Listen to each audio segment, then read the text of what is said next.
Hello বন্ধুরা, প্রিয়া এফসা কিচেনে তোমাদের সবাইকে স্বাগত। আজকে তোমাদের সাথে শেয়ার করছি পনির স্যান্ডউইচের রেসিপি। একবার আমার মতন করে পনির স্যান্ডউইচ বাড়িতে বানিয়ে দেখো। আশা করছি বাচ্চাদের বেশ ভালো লাগবে। শুধু বাচ্চাদের কেন, বড়দেরও খেতে বেশ ভালো লাগবে। রেসিপিটা ভালো লাগলে প্লিজ আমার চ্যানেলটিকে লাইক ও সাবস্ক্রাইব করে দিও।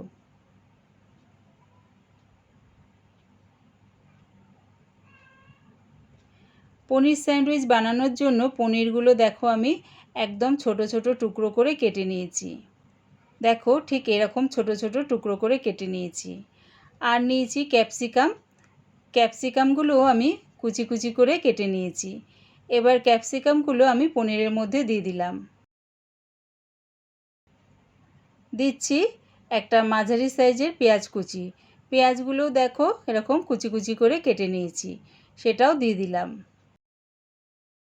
দিলাম স্বাদ অনুযায়ী নুন, 1 চামচ গোলমরিচ গুঁড়ো,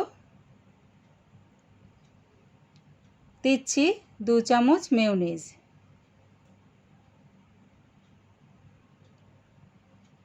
দিলাম 1 চামচের মতন অরিগানো। সব কিছু দিয়ে ভালো করে মিশিয়ে নিচ্ছি।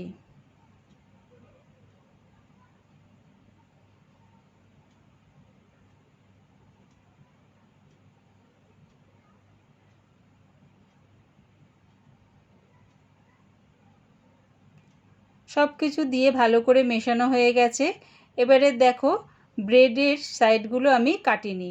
তোমাদের যদি মনে হয় সাইডগুলো কেটে দেবে তাহলে কেটে নিতে পারো। ব্রেডের এক পাশটা আমি টমেটো সস ভালো করে লাগিয়ে নিলাম। এবারে পনিরের মিশ্রণটা একদম ভরাট করে চারিদিকে ছড়িয়ে দিচ্ছি।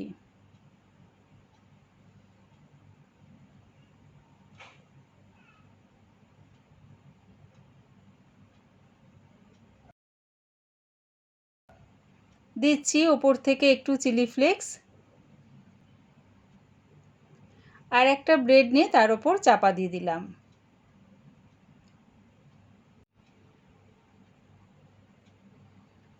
ঠিক একইভাবে আরেকটা ব্রেড করে দেখাচ্ছি।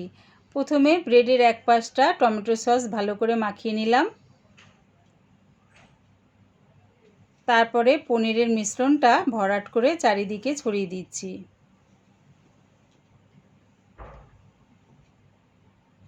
দিচ্ছি ওপর থেকে একটু চিলি ফ্লেক্স, আরেকটা ব্রেড তার ওপর চাপা দিয়ে দিলাম।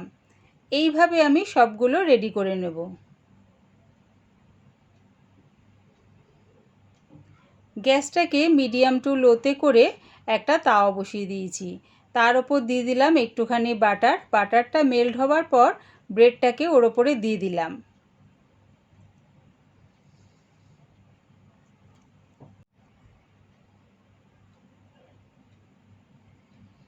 এবারে ব্রেডের এই ওপরের দিকটা বাটার একটু লাগিয়ে নিচ্ছি।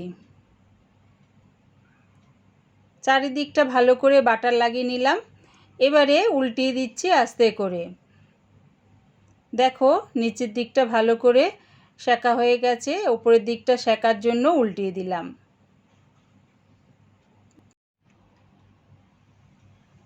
দুই দিকটা ভালো করে সেঁকে নিয়েছি। এবার এটা নামিয়ে নিচ্ছি। ওই একইভাবে তাওয়ার মধ্যে একটু বাটার দিয়ে দিলাম, তার ওপরে দিয়ে দিলাম ব্রেডটা। ব্রেডের ওপরে চারিদিকটা ভালো করে বাটার দিয়ে দিচ্ছি।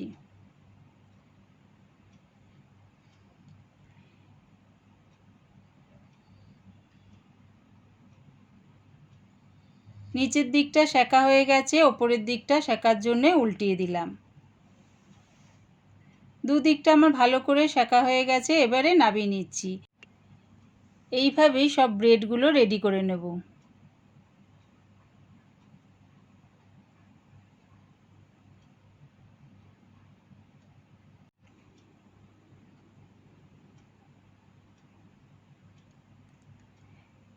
এবারে স্যান্ডউইচটাকে আমি একটা ছুরির সাহায্যে কোনাকুনিভাবে কেটে নেব। এরকম কোনাকুনিভাবে কেটে নিলে কি হবে, দেখতেও বেশ ভালো লাগবে আর খেতেও সুবিধা হবে।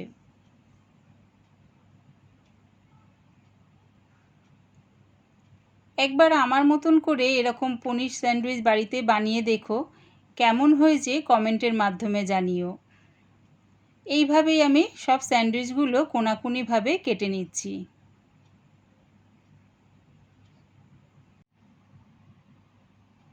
রেডি হয়ে গেছে পনির স্যান্ডউইচ। আমার এই পনির স্যান্ডউইচ রেসিপিটা পুরো দেখার জন্যে প্রিয়া ইপসা কিচেনের থেকে তোমাদের সবাইকে অনেক ভালোবাসা রইল। রেসিপিটা ভালো লাগলে প্লিজ আমার চ্যানেলটিকে সাবস্ক্রাইব করে দিও।